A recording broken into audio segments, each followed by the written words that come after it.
Merhabalar arkadaşlar, merhabalar. Ben Ozan Kurtbay. Bayanlar ve baylar, ladies and gentlemen. Günlük tarot yayınlarına hepiniz hoş geldiniz arkadaşlar. Başlıyoruz yayına. Arkadaşlar şu anda Ay İkizler Burcu'nda ilerliyor. Aynen, Ay İkizler Burcu'nda ilerliyor. Hemen bakalım konuma. Evet, Ay İkizler Burcu'nda 6 derece ilerliyor.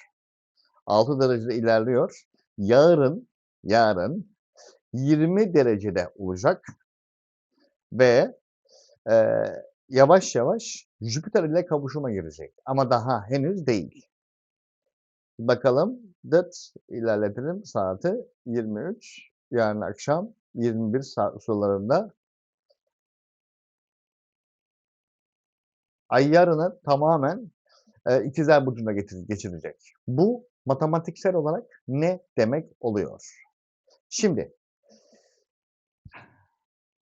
İkizler artı bir burç ve bir burç 30 derecelik bir eve sahip, dereceye sahip.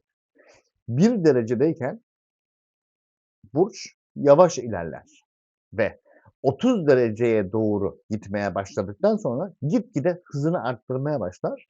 30 derecede en hızlı olduğu anda olur. Yani yarınki İkizler Burcu'ndaki pozitif gelişmeleri bütün gezegensel hareketlerin -1'de, dünkü videoyu izleyin, hesabı yaptık, -1. O -1'deki matematiksel hesabı artıya çıkarabilmek için Ay'ın İkizler Burcu'ndaki derece artışını iyi kullanmamız gerekiyor. Aksi takdirde bütün avantajı kaybetmiş oluruz ve -1'de devam ederiz. Hiçbir mantığa sığmaz. Hiçbir mantığa sığmaz. Ve ondan sonra zaten retrodaki Jüpiter ile Yengeç burcunda eksideki retrodaki Jüpiter ile kavuşacak. Bu esnada Merkür retroya girmiş olacak. Eksi olduğu burçta, Balık burcunda. Olacak sana -3. O yüzden şimdiden bu aradaki farkı, matematiksel boşluğu kapatmak için daha fazla efor sarf etmemiz gerekiyor arkadaşlar. Şimdi bakalım tarot buna ne diyor? Hep beraber inceleyeceğiz. Güneş burcu ve yükselen burcu Koçlar. Ay hâlen daha 3 numaralı evinizde. Yarın orada da olacak. Orada kalmaya devam edecek ama iletişim ve zihnimiz çok daha hızlı çalışmaya başlayacak. Çünkü İkizler Burcu'nun derecesi arttıkça zihinsel kapasitemiz hızı artar ve onu kullanmakta çok fayda görünüyor. Koç burcu 1 numaralı kart, 2 numaralı kart ve 3 numaralı kart. Der ki kupaların onlusu, istediğin düzeni muhafaza edebilmek için alacağın haberlerle, değnek prensi, alacağın haberlerle harekete geçmen gerekiyor. Değnek harekettir ve bir başlangıç yapman gerekiyor. O başlangıcı da senin yapman gerekiyor sayın Güneş burcu ve yükselen burç Koç. Yarın bir başlangıç arifesindesin. Bir başlangıç günündesin. Arifesinde değilsin, günündesin. Yarın o başlangıcı yapman gerekiyor. Mutlak matematik sonuç. Aksi takdirde içinde patlar, psikolojin bozulur. Merkür de retroya giriyor Balık'ta. İyice dağıtırsın, iyice dağılırsın sayın Koç burcu. O sebepten dolayı yarın o hareketi geçmen gerekiyor. Sayın Boğa burçları, sizin değersel evinizde, yani kendi evinizde.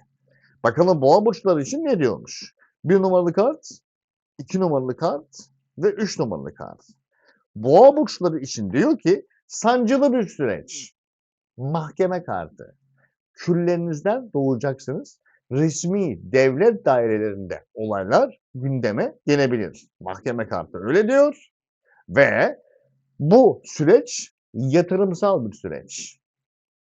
Gerek ilişkilerde bir yatırım, gerek ticari manada bir yatırım.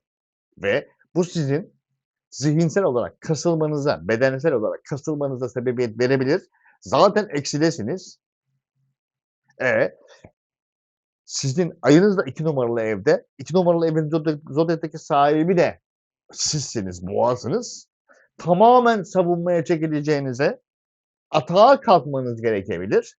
Son kartta Tılsımların Kraliçesi diyor ki atağa kalk ki küllerinden doğma enerjisini olumlu yönde kullan. İyice savunmaya geçersen zaten -1. Haftanın sonunda zaten -3'e geçecek. Sen şimdiden -3'e kurulma peşinde olabilirsin sayın Boğa. O yüzden bunu iyi değerlendir yarını. Gerek duygusal olarak gerek ticari olarak. Gelelim İkizler Burcu'na. 1 numaralı evde. Bakalım sizde ne görünüyor? İkizler Burcu 1, İkizler Burcu 2 ve İkizler Burcu 3. Ne diyormuş? Enerjinin, pozitif enerjinin, maddesel enerjinin tam olarak yetmediği bir günle başlayacaksın. Niye? Çünkü etrafındakiler o gücü senden alacaklar. Almak isteyecekler. Verirsen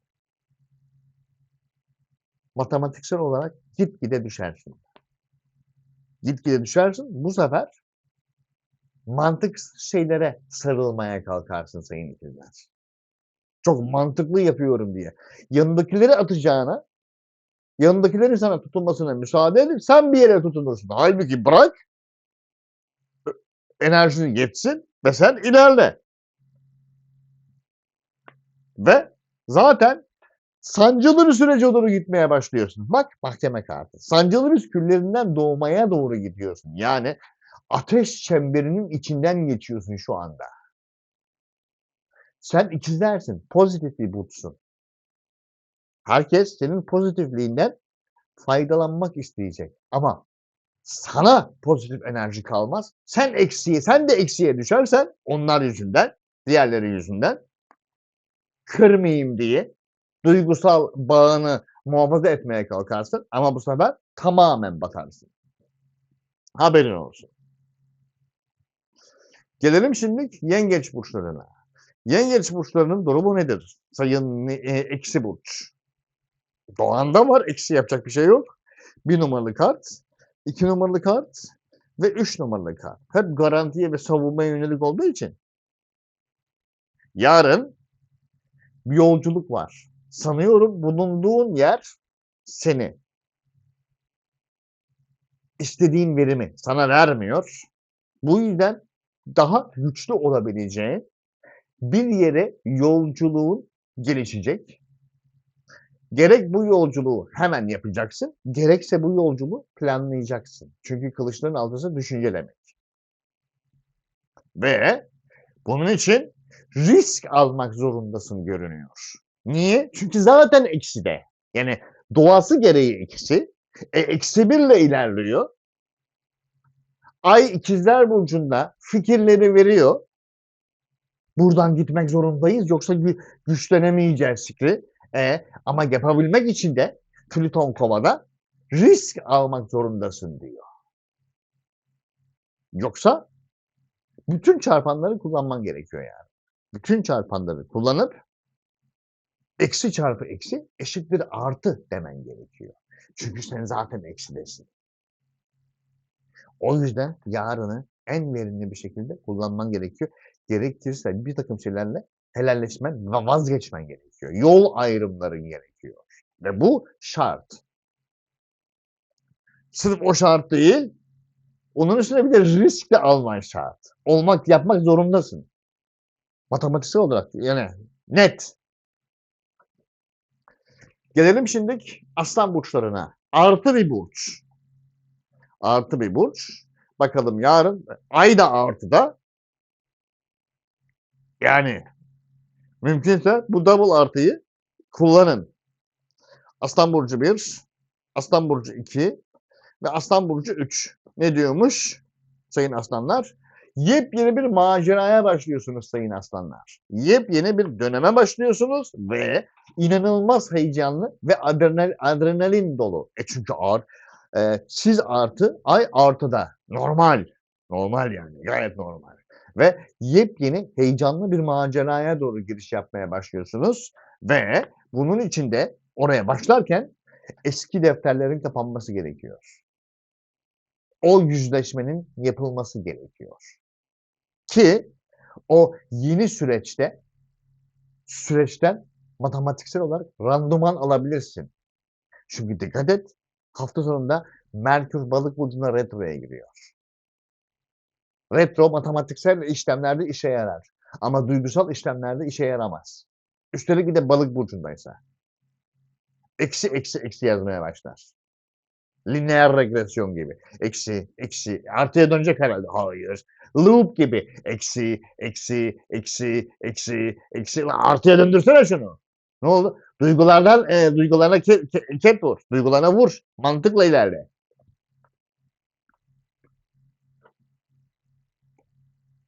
Gelelim şimdi Başak burçlarına. Eksi olan bir burç. Çünkü toprak. 1 numaralı kart, 2 numaralı kart, 3 numaralı kart. Başak burcu için diyor ki sizin de bir takım şeylerden vedalaşmanız gerekiyor. Bir takım şeylerle vedalaşmanız gerekiyor ve sizin de değnek kralı bak yengeçli eksiydi. Onun da ikisini alması gerekiyordu. Hem risk hem uzaklaşmayı sizin de aynısını yapmanız gerekiyor. Ama yengeç finalde uzaklaşıyordu. Siz başta uzaklaşıyorsunuz. Achtung. O planı hazırla, organize ol. Organize ol. Çünkü daha sonra Merkür retroya girecek. Balık burcunda bir de. Sen de Başak'sın. Tam karşıt evinde retroya girecek. 1 numaralı ev yükselene Başak. 7 numaralı ev Balık. Merkür 7 numaralı evde en ciddi yerde retro hareketine başlayacak Balık burcunda. Tamamen hesabın kitabın birbirine karışacak. Yani matematiksel olarak tamamen kör dövüş yapacaksın. Tamamen kör. O yüzden şimdiden organizasyonlarını ayarla sayın Başak Burcu. Mayday, mayday. İçinde risk de var çünkü. O yüzden şimdiden hazırla. Gelelim bir artı burç olan hava elementinin kardinal burcu sayın teraziler.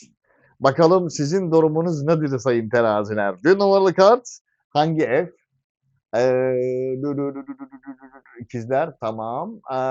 Alçalan koç 7 numaralı ev, 8 numaralı ev boğa, 9 numaralı ev ikizler. Demek ki yaşam tarzınızda bir değişim başlıyor. Bir değişim var. Hemen en başta risk. Terazinin en sevdiği şey. En başta risk ve yatırımlar. Mayday, mayday, mayday, mayday. Gölgelerin gücü adına.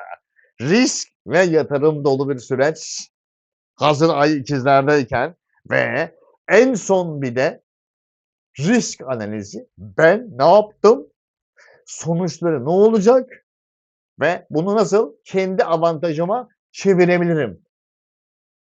Ve bunu yaparken tartıyı, balansı hep kendi tarafına kullanman gerekiyor. Çünkü Satürn Koç burcunda. Hep kendi tarafında kullanman gerekiyor. Aksi takdirde denge kaçar. O yüzden mantığı kur, net mantığı kur, matematiksel mantığı yap.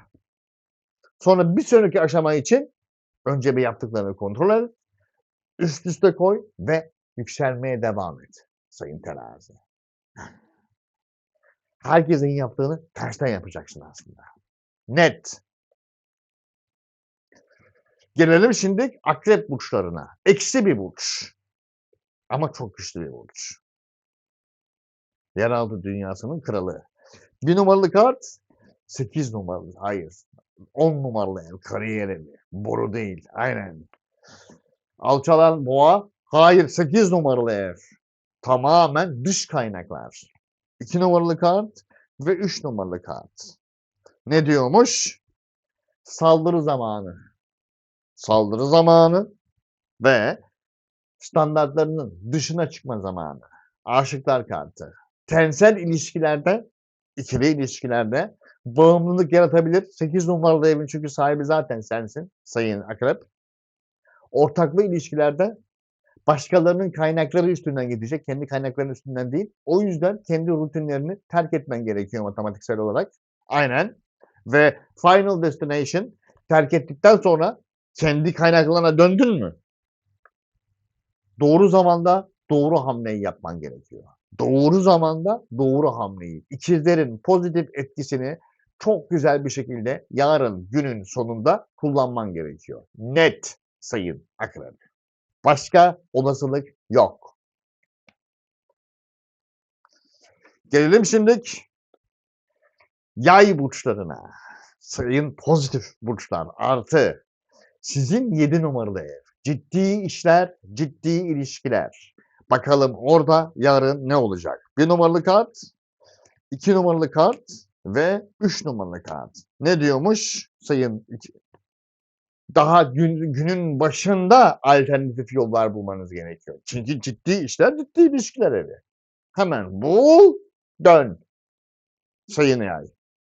Ve aşırı tenselliği, aşırı libidoya dikkat. Çünkü o yataktan çıktıktan sonra ortalık savaş alanına dönebilir. Niye? Senin doğruların benim doğrularım. Çünkü ciddi işler, ciddi ilişkiler. Senin doğruların benim doğrularım. Savaşı başlayabilir. Haberin olsun. Ee, yapacağın her hamle konfor alanını biraz daha ciddi manada yükseltecektir. Alacağın haberlerle bulunduğun noktayı ciddi manada başka bir noktaya taşıman gerekebilir. Bu yüzden duygusal kararlar verip panik yapmana hiç gerek yok sayın yay. Karşındaki insanları kırmak için. Mantıklı hareket edeceksin. Gerekirse arrivederci. Ama ben o teni bırakamıyorum. Ten mi? Mantıksal konfor alanı mı? Sen seç. Net. Sen seç. Çünkü sonuçta ne? Senden başka kimse katlanmayacak. Achtung. Gelelim Oğlak burçlarına. Gölgelerin gücü adına. 6 numaralı ev. Günlük rutinler, organizasyonlar ve yöneticilik vasıfların. Yönetmen. 1 numaralı kart, 2 numaralı kart ve 3 numaralı kart. Ne diyormuş sayın oğlaklar için?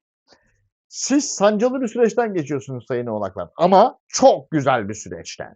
Aynen çok güzel bir süreçten. Elinizi matematiksel olarak hiçbir şekilde 5 istiyorsan 5 koy.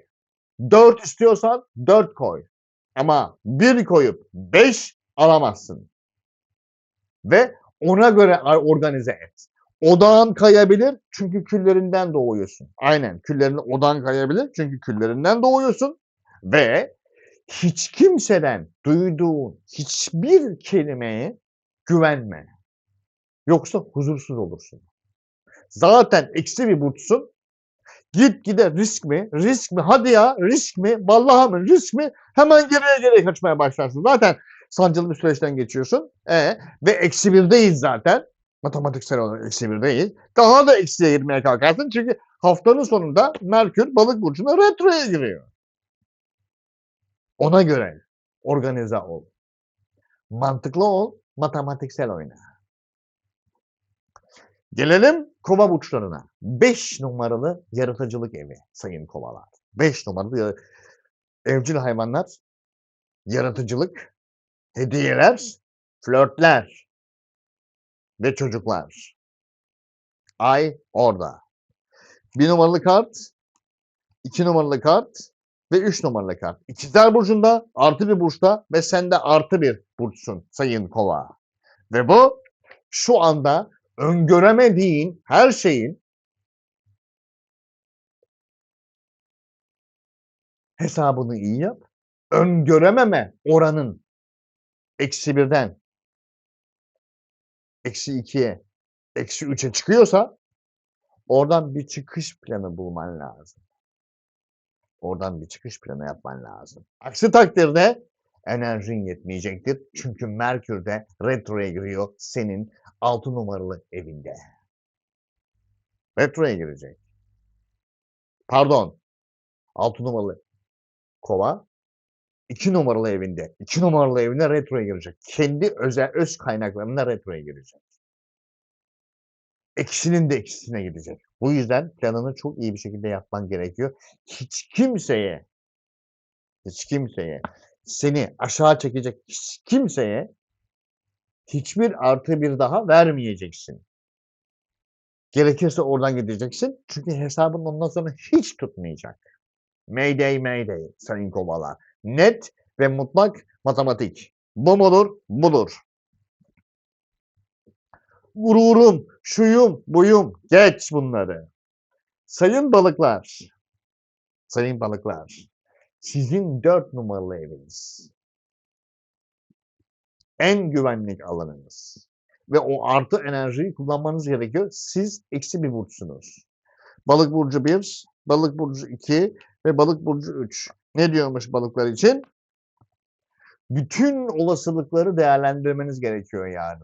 Ay hazır ikizlerde değişken bir burçta artı olaylar getirirken ve hiçbir şeyi gözünüzde büyütüp askıda kalmayın, beklemede kalmayın, ilerleyin, mücadeleye devam edin ve günün sonunda o olasılıkların içerisinden bir ya da iki olasılık ya da kişi ile yuvarlak masa toplantısı yapacaksın uzlaşmak için. Ama o uzlaşmayı kendi güvenlik alanını matematiksel olarak hesaplayarak yapmak zorundasın. Yani tamamen mantıksal çerçevede.